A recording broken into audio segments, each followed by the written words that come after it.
I walked into my sister's graduation party wearing jeans and a simple sweater, and before I could even find her to congratulate her, 3 of her friends blocked my path and one of them actually said to my face, "Excuse me, dropouts aren't allowed in here. This is a celebration for people who actually finished their degrees." The entire room went quiet. Then someone started laughing. Then someone else. Then my sister Claire, the graduate I'd driven 4 hours to celebrate, the sister I'd helped financially through her last 2 years of college, she looked at me and started clapping. Slow, mocking claps that encouraged everyone else to join in. I stood there feeling every eye in that room judging me, pitying me, laughing at me. The failed sister. The one who dropped out. The embarrassment of the family. But here's what none of them knew: I didn't just own a company. I owned the company. The tech firm where half the people in that room worked, including the 3 blocking my path. So I smiled, chuckled softly, and said 5 words that made their faces go pale: "Meet me tomorrow." Resignation letters. They demanded to know what I meant. I just walked away saying, "Don't worry. You'll find out tomorrow." And when tomorrow came, watching them walk into the boardroom and realize I was sitting at the head of the table, that I was the CEO they'd never met, that their jobs were in my hands. That was the sweetest moment of my entire career. I'm Helen, and this is the story of how I went from being mocked as a dropout to firing half the people at my sister's graduation party, and how that moment of vindication was 30 years in the making. Let me take you back to the beginning, because this story doesn't start at a graduation party. It starts when I was 19 years old and made the decision that my entire family considered the biggest mistake of my life. I dropped out of college. I was a sophomore at a prestigious university, studying computer science, and I was miserable. Not because I didn't love the subject, I did. But because I'd stumbled onto something bigger than any classroom could teach me. I'd started coding in high school, building small programs, creating apps for fun. By my sophomore year of college, I'd developed a data analytics platform that several local businesses were actually paying me to use. It started as a side project. Then it became something that consumed every spare moment. I was making more money from this platform than most college graduates made in their first jobs. Companies were reaching out, wanting to license my software, wanting to hire me to customize it for their needs. I had a choice: stay in school and let this opportunity pass, or take a risk and build something real. I chose the risk. I dropped out, incorporated my business, and threw myself into building what would eventually become DataStream Solutions, one of the fastest growing tech companies in the region. My family's reaction was devastating. My father told me I was throwing my life away. My mother cried for weeks, convinced I'd end up destitute and unemployed. And Claire, my younger sister by 5 years, she looked at me with such disappointment and said, "I'll never be like you. I'm going to finish school and make something of myself." She was 14. And those words carved themselves into my heart and stayed there for 16 years. I tried to explain my reasoning. I showed them my business plan, my revenue projections, the contracts I already had. But they didn't want to hear it. To them, success had one path: college degree, corporate job, steady paycheck. Entrepreneurship was a gamble for other people's children, not theirs. The first few years were brutal. I worked 100-hour weeks, living in a tiny apartment, eating ramen, pouring every penny back into the business. I hired my first employees, lost my first major client, had to rebuild from near bankruptcy twice. It was hell. And through it all, my family's disappointment hung over me like a cloud. They didn't ask about my business. Didn't want to hear about my successes. At family dinners, when Claire talked about her high school achievements, everyone celebrated. When I tried to mention a new client or a successful product launch, the conversation would shift. My accomplishments didn't count because they didn't come with a degree. When Claire went to college, my parents were so proud. They threw her a party, bought her a car, posted constantly on social media about their daughter, the college student. The unspoken comparison was always there: Claire was doing it right. I had failed. But I kept building. By the time Claire was graduating, I'd grown DataStream into a company with 200 employees, 15 million in annual revenue, and clients across 3 states. I'd been featured in business magazines, won entrepreneurship awards, spoke at tech conferences. None of my family came to any of those events. They were too busy being disappointed in me. I tried to have a relationship with Claire despite everything. I called her regularly during college, asked about her classes, offered advice. When she mentioned struggling financially in her junior year, I sent her money. $5,000 to cover her expenses, no questions asked, no expectation of repayment. She accepted it without much gratitude, like it was her due. I sent more money senior year. Another $4,000 when she mentioned needing a new laptop and help with rent. Again, barely acknowledged. But she was my sister, and some part of me still hoped that one day she'd see me as successful, as someone who'd actually made the unconventional path work. When her graduation approached, she called to invite me to the ceremony and the party afterward. I was surprised and touched. Maybe this was a turning point. Maybe she was finally ready to see me as more than the family disappointment. I'd love to come, I told her. I'm so proud of you, Claire. Thanks. Mom and Dad are throwing a big party at the house. You should come, I guess. But maybe dress nice? It's going to be mostly my friends and their parents. Successful people. Try to fit in. The dig stung, but I ignored it. I wasn't going to let her casual cruelty ruin what I hoped could be a moment of reconnection. I didn't tell her that several of her friends almost certainly worked for me. DataStream had become one of the region's largest employers of recent tech graduates. We recruited heavily from local universities, including Claire's. I didn't involve myself in entry-level hiring, but I knew we'd brought on at least 15 people from her graduating class. The day of the party, I was coming from a board meeting. I'd planned to go home and change first, but the meeting ran late and I didn't want to miss Claire's celebration. So I showed up in jeans and a sweater, casual but clean, not thinking it would matter. I should have known better. I should have remembered that to my family and their circle, appearances were everything. Success was measured by designer clothes and prestigious job titles, not by what you'd actually built. I walked into my parents' house, looking for Claire to congratulate her, when 3 young women stepped in front of me. I didn't recognize them at first, but they clearly thought they knew me, or rather, knew who I wasn't. "Excuse me," one of them said, looking me up and down with undisguised contempt. "Dropouts aren't allowed in here. This is a celebration for people who actually finished their degrees." The room went quiet. Probably 40 people there, all turning to look at the scene unfolding. I felt my face flush with humiliation and rage. "I'm Claire's sister," I said, trying to keep my voice steady.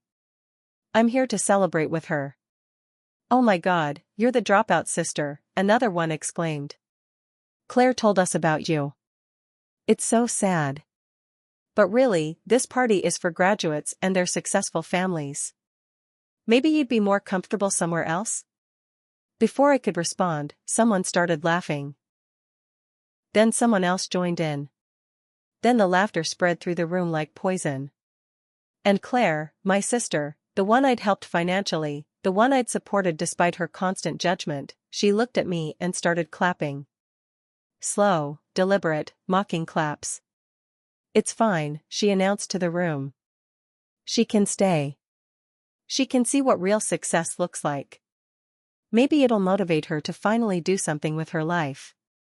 The words detonated in my chest like a bomb. The rage that flooded through me was white-hot and ice-cold simultaneously. I'd given this family 16 years of taking their judgment, accepting their disappointment, trying to prove myself while they refused to see what I'd accomplished. And in that moment, standing in a room full of people laughing at me, people who had no idea who I actually was, something clicked into place. I recognized one of the 3 women blocking my path. Jennifer Morrison. She worked in my marketing department. I'd seen her name on reports, approved her hiring paperwork 6 months ago. I looked at the others. Scanned the room. Saw at least 7 other faces I recognized from company photos and org charts. All DataStream employees. All people whose paychecks I signed, whose careers were built on the company I'd created from nothing. And they were standing in my parents' house, laughing at me, calling me a dropout, telling me I wasn't successful enough to attend my own sister's party. The irony was almost beautiful. I smiled. Not a friendly smile. A smile that held 16 years of vindication. "You know what," I said, my voice calm and clear enough that the whole room could hear. "I'll leave. But Jennifer, Amanda, Marcus, I'll see you tomorrow morning. 9 a.m. Conference room B. Bring your resignation letters." Jennifer's face went white. "What? What are you talking about? And Kyle, Sarah, David, Rebecca, you too. 9 a.m. tomorrow. Don't be late." I was naming every DataStream employee I recognized in that room. One by one, watching their expressions shift from amusement to confusion to creeping dread. "What do you mean, resignation letters?" Marcus demanded, his voice cracking slightly. I just smiled and headed for the door. "Don't worry. You'll find out tomorrow." Claire caught up with me in the driveway. "Helen, what was that? You can't just threaten my friends." "They're not just your friends, Claire. They're my employees. Every single person I named in there works for DataStream Solutions. My company. The one I built after dropping out. The one that's apparently successful enough to employ half your graduating class." Her mouth opened, closed, opened again. "That's not, you don't. 9 a.m. tomorrow. You're welcome to come watch if you'd like. Should be educational." I got in my car and drove away, my hands shaking with adrenaline and fury. That night, I didn't sleep. I sat in my home office, pulling up personnel files, reviewing employment contracts, making sure I had every detail right. I wasn't actually going to demand resignations. I wasn't going to fire people for being rude to me at a party, even though the temptation was strong. But I was absolutely going to make a point. I was going to ensure that every person who'd laughed at me, who'd judged me, who'd treated me as less than, understood exactly who I was and what I'd accomplished. I called my head of HR at midnight. "I need you to set up a mandatory meeting tomorrow, 9 a.m., conference room B. Everyone from the recent graduate hiring class who attended a party today. I'll send you the list." "Is there a problem?" she asked, concerned. "No problem. Just a teaching moment." The next morning, I arrived at the DataStream building at 7. I wanted time to prepare, to make sure the conference room was set up perfectly. I'd never been one for dramatic reveals. I usually kept a low profile, let my work speak for itself. But this felt necessary. This felt earned.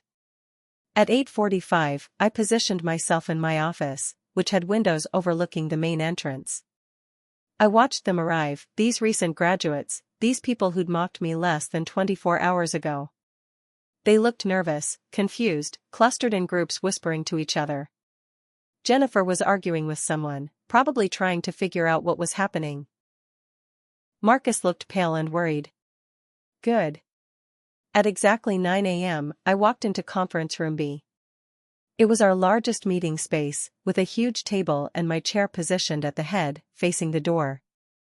I'd had IT set up a screen behind me displaying the DataStream logo and our mission statement. The room was packed. 15 employees, all looking varying degrees of anxious. When I walked in, the confused murmuring stopped. You could have heard a pin drop. I took my seat at the head of the table and looked at each of them individually, letting the silence stretch. Jennifer broke first. Where's the CEO? We were told this was a mandatory meeting with company leadership. I smiled. You're looking at her. If you've ever been underestimated your entire life, if you've ever had people judge you without knowing your story, hit that subscribe button right now. Because what happens next is the moment 16 years of being called a failure became the sweetest vindication of my life. The room erupted. Disbelief, shock, several people pulling out their phones to verify my claim. I waited patiently while they looked up DataStream's leadership page, my bio, articles about me. Marcus was the first to make the connection. "Oh my God. You're Helen Chen. You're the Helen Chen." "That's correct. I'm the dropout you all laughed at yesterday. I'm also the founder and CEO of this company. The person who signs your paychecks, approves your benefits, and determines your career trajectory here." Jennifer looked like she was going to be sick. "We didn't know." "No, you didn't. You made assumptions based on how I was dressed and what my sister told you about me. You decided I wasn't successful enough to attend a party. You mocked me, humiliated me, and told me I should leave. All without knowing a single thing about what I've actually accomplished." Amanda was crying now, actual tears streaming down her face. "I'm so sorry. We're so sorry. Please don't fire us." "Fire you?" I leaned back in my chair. "Is that what you think this is about? You said to bring resignation letters." "I said that to make a point. To make you think. To make you spend a night wondering if your cruelty at a party was about to cost you your careers." I paused, letting that sink in. "I'm not firing anyone. Your work performance here has been satisfactory. What you do outside of work is your business." The relief in the room was palpable. Rebecca actually put her head down on the table. "However," I continued, my voice hardening, "I want you all to understand something. You judged me based on appearance and second-hand information. You made assumptions about my worth, my success, my value as a person. You were cruel because you thought you could be, because you thought I was beneath you." I stood up and walked around the table, making eye contact with each of them. Every single day, people make those same assumptions. They see someone dressed casually and assume they're unsuccessful. They hear someone dropped out of college and assume they're a failure. They judge books by covers, people by credentials, worth by conventional markers of success. I stopped behind Jennifer's chair. "You're all recent graduates. You're proud of your degrees, and you should be. You worked hard for them. But your degrees don't make you better than people who took different paths. They don't give you the right to mock or exclude or judge." I walked back to my chair and sat down. I dropped out of college because I had an opportunity that couldn't wait. I built this company from nothing while my own family called me a failure. I succeeded despite being told I was making the biggest mistake of my life. And now I employ over 200 people, including half of my sister's graduating class. Marcus spoke up quietly. "We were wrong. What we did was inexcusable." "Yes, it was. But you're young, you're learning. So I'm going to offer you something I didn't have: perspective. Success isn't one path. It's not degree, job, retirement. Success is finding what you're good at, working harder than everyone else, and building something that matters. Sometimes that includes college. Sometimes it doesn't." I pulled up a slide showing the founding team of DataStream. My first 5 employees? 2 had degrees, 3 didn't. My current leadership team? Mix of PhDs and high school graduates. I hire based on talent, work ethic, and innovation. Not credentials. Sarah raised her hand tentatively. "What happens now?" "Now you go back to work. You do your jobs. And hopefully you think twice before judging someone based on limited information. You spread the word that at DataStream, we value substance over appearance, results over credentials, and treating people with respect regardless of their educational background." I dismissed them, and they filed out quietly, several stopping to apologize directly. I accepted their apologies but didn't engage further. They weren't the ones I was really angry at. I had one more meeting scheduled that morning. With Claire. She arrived at 10, escorted by reception to my office. This was the first time she'd ever visited me at work, despite me inviting her dozens of times over the years. She'd always been too busy or not interested. Now she stood in my office, looking around at the awards on my walls, the view of the city from my windows, the evidence of everything I'd built that she'd dismissed for 16 years. "This is really yours," she said, not quite a question. "Yes. I started DataStream 11 years ago in a studio apartment. We've been profitable for 9 years. We're on track to hit 20 million in revenue this year. We employ 208 people. We've been named one of the best places to work in the region for the past 3 years." She sat down without being invited, looking stunned. "Why didn't you tell me?" "I tried. For years, I tried. Every time I brought up my work, you changed the subject or made a dismissive comment. You've never asked about my company, never shown interest in what I do. You accepted thousands of dollars from me but never wondered where that money came from. I thought you were doing okay, but I didn't know you were this successful. Because you didn't want to know.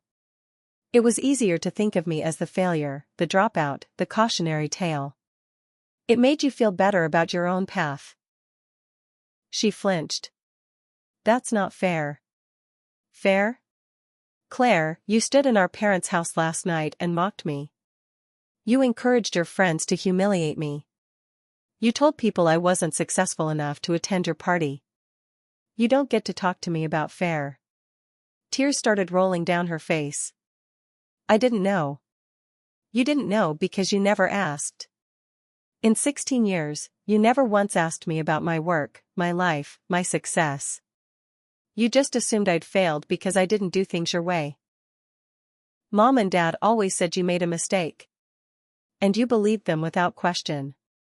You never considered that maybe they were wrong. That maybe success looks different than they imagined." Claire was full on crying now. "I'm sorry. Helen, I'm so sorry. I was horrible to you. I don't know how to make this right." I sat down across from her, my anger starting to give way to something else. Sadness. Grief for the relationship we could have had if she'd been willing to see me. "I don't know if you can make it right. You've spent years treating me like an embarrassment. Even when I helped you financially, you never thanked me properly, never acknowledged what I was giving you. You took my money while judging my choices." "I know. You're right. I was ungrateful and cruel." She wiped her eyes. "I think I was jealous." "Jealous? You had the courage to do something I never could. Drop out, start a business, risk everything. I took the safe path because I was scared. And instead of admitting that, I judged you for being braver than me." The admission surprised me. I'd expected excuses, not honesty. "The money you gave me," she continued, "I knew it was a lot. I knew you were struggling sometimes. I saw articles about your company almost going under in the early years. But I took the money anyway because I felt like you owed me somehow. Like you'd abandoned the family and needed to pay for it. I didn't abandon anyone. I chose a different path. I know that now. Seeing this place, understanding what you built. I know that now." She looked at me with something I hadn't seen in years. "Respect. Can you forgive me?" I wanted to say yes immediately. She was my sister. But the wound was too deep for easy forgiveness. "I don't know. What you did yesterday wasn't just mean, Claire. It was calculated cruelty. You knew how much our parents' judgment hurt me, and you piled on. You made a public spectacle of mocking me. I know. And I hate myself for it." "Hating yourself doesn't undo the damage."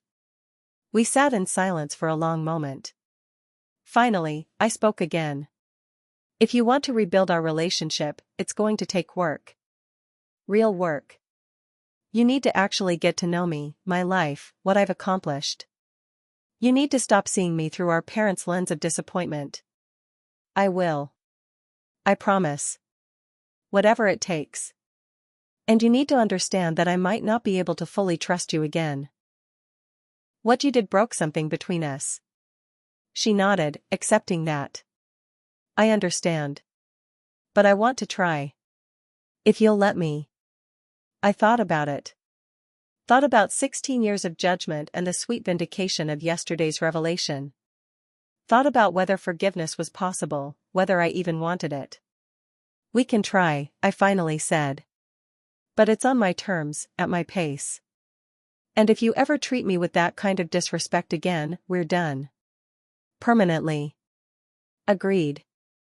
Thank you, Helen. For giving me another chance I probably don't deserve.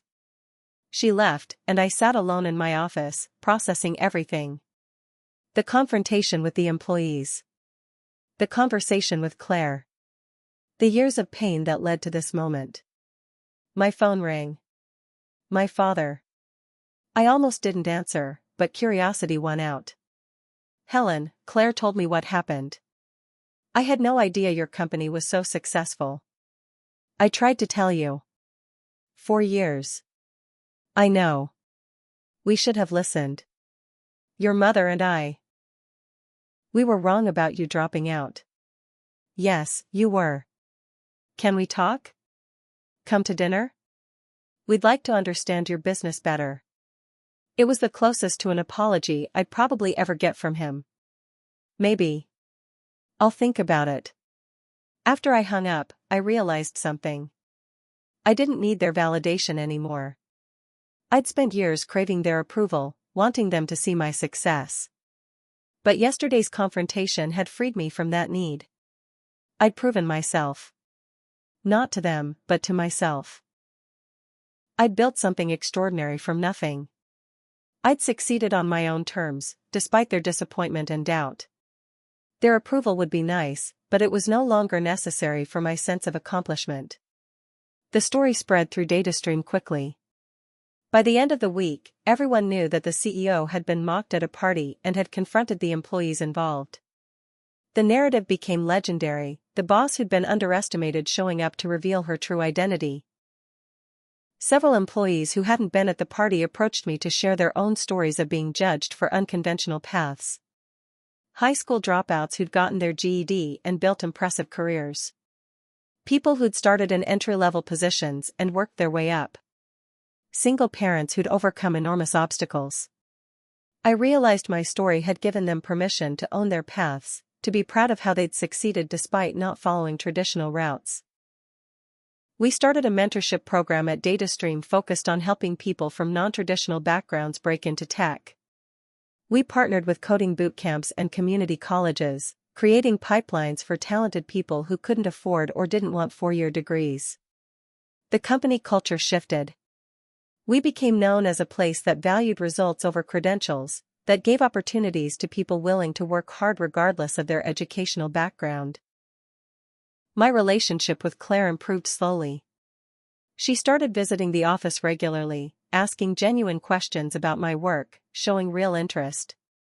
She got a job at a marketing firm and would call me for advice, finally treating me as someone whose opinion mattered. My parents took longer to come around. They struggled with admitting they'd been wrong for 16 years. But gradually, they started acknowledging my success, even showing pride in what I'd built. But their validation didn't mean what it once would have. I'd already proven myself in the ways that mattered. 3 years after the graduation party incident, DataStream went public. The company that started in my studio apartment, that nearly failed twice, that I built while my family called me a failure, was now publicly traded and valued at over $100 million. Claire attended the opening bell ceremony at the stock exchange. So did my parents. Watching the stock ticker display DataStream's symbol for the first time, I felt a wave of emotion that had nothing to do with them and everything to do with the journey I'd been on. I thought about 19-year-old Helen, dropping out of college despite her family's protests, terrified but determined. I thought about the 100-hour weeks, the near bankruptcies, the constant doubt. I thought about every family dinner where my accomplishments were dismissed, every time someone called me a dropout like it was a failure rather than a choice. And I thought about that graduation party, standing in a room of people laughing at me, having no idea who I was or what I'd built. The best revenge isn't firing people or public humiliation. The best revenge is success so undeniable that the people who doubted you have no choice but to acknowledge it. I'm not defined by dropping out of college. I'm defined by what I built afterward.